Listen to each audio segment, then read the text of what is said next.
وقال الملك ائتوني به.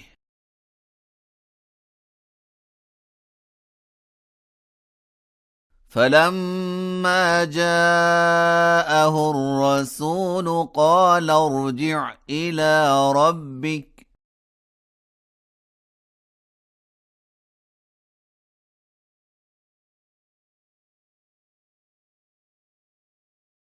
فاسأله ما بال النسوة اللاتي قطعن أيديهن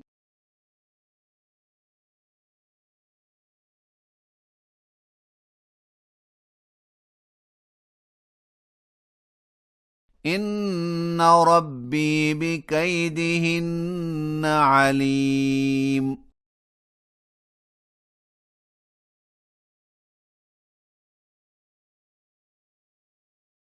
قال ما خطبكن إذ راوتن يوسف عن نفسه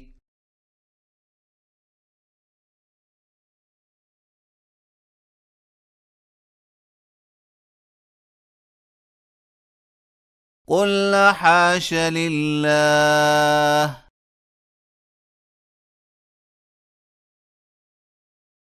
ما علمنا عليه من سوء.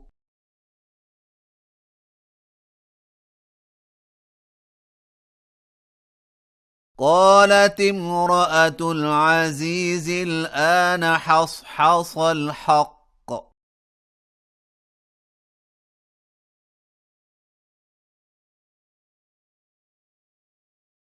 أنا راودته عن نفسه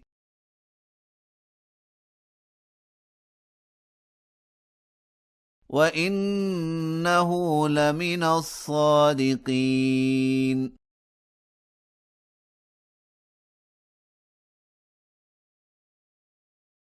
ذلك ليعلم أني لم أخنه بالغيب